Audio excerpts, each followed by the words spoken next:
আচ্ছা, এইচএসসি 26 ব্যাচের শিক্ষার্থীরা তোমরা যারা আছো, তোমাদের তো কিছুদিন পরে পরীক্ষা।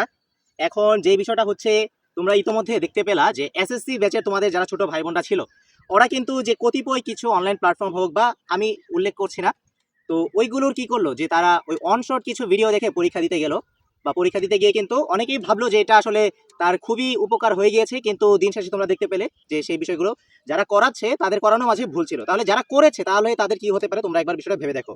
আসলে আমি শুধু এইচএসসি পরীক্ষার্থী তোমরা যারা আছো তাদেরকে বলবো না, তোমরা যেই ক্লাসেই পড়ো না কেন, ওয়ান শট ভিডিও এই যে 20, 25, 26 ঘন্টা যে ক্লাস, এগুলো কাদের জন্য আসলে আমি তোমাকে একটু বলি।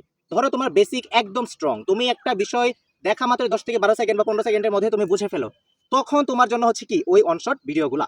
কিন্তু তোমার বেসিক স্ট্রং নাই, তুমি জ্ঞানমূলক পারো না, তুমি অনুধাবন পারো না, তুমি সিকিউ করতে পারছো না, তুমি এসকিউ পারো না, কিছুই পারো না, তাহলে তুমি কোন লজ্জা শরমে তুমি সেই ওয়ান শট ভিডিওতে যাও?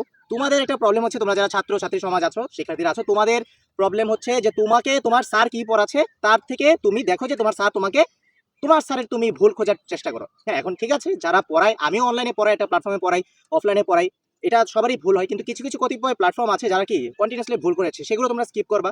আর তোমাদেরকে একটা বিষয় বলবো যে তোমরা এই অনশট অনশট অনশট এইগুলার পিছনে না ছুটে পড়াশোনা করো, নিজের পড়ার টেবিলে তুমি সময় দাও, তুমি তোমার বেসিক স্ট্রং করো। তুমি সায়েন্সের হলে সায়েন্সের বিষয়, আর্টসের কমার্সের যাই হও না কেন, তুমি হাই স্কুলে থাকো, তুমি যেটাই করো না কেন, তুমি যার প্রিপারেশনই নাও, অ্যাডমিশন প্রস্তুতি নাও, যাই নাও না কেন, তোমার হচ্ছে ভাই আগে বেসিক স্ট্রং করতে হবে। কারণ একটা কথাই বলি, তোমার বেসিক যদি স্ট্রং থাকে তুমি যে কোনো কিছু অ্যাচিভ করতে পারবা।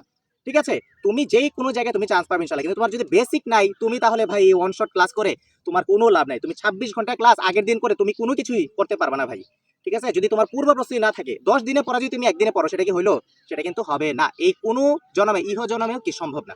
তো একটা কথা বলবো যে বেসিকের পিছনে ছোট, ঠিক আছে, তারপর হচ্ছে তুমি কি নিজের বিল্ড আপ করো, মানে বেসিকটা স্ট্রং করো, তোমার মানে ফাউন্ডেশন স্ট্রং করো, তাহলে দেখবা যে তুমি সব পারতেছো ভাই। ওই অংশটা অংশ তোমার কিছুই লাগতেছে না, তোমার বেসিক ভালো থাকলে তুমি সব সব সব সবকিছু ভালো করতে পারবা। তো এসএসসি ব্যাচের যারা এই ভুলটা করছে, তোমাদের ছোট ভাই বোনরা, আমি চাই যে তোমরা এই ভুলগুলো না করো, যা পড়ছো প্রিভিয়াস ওগুলাই একটু আবার পড়তে থাকো, বোর্ড কোয়েশ্চেনগুলো সলভ করো, এইগুলাই করো। ওই ওয়ান শট টন শট 26 ঘন্টা 25 ঘন্টায় ক্লাস শেষ, রসায়ন, তোমার মার্কেটিং, তোমার ভূগোলের ক্লাস শেষ, এইগুলা করে ভাই তুমি বিশ্বাস করো তোমার পরীক্ষার বাজে হবে, তোমার বাজে একটা ইম্প্যাক্ট হবে। তো নিজের বাস যদি নিজে তুমি দিতে না চাও, নিজে যদি ফিউচারটা ভালো করতে চাও, এই বিষয়গুলো এখন করো না।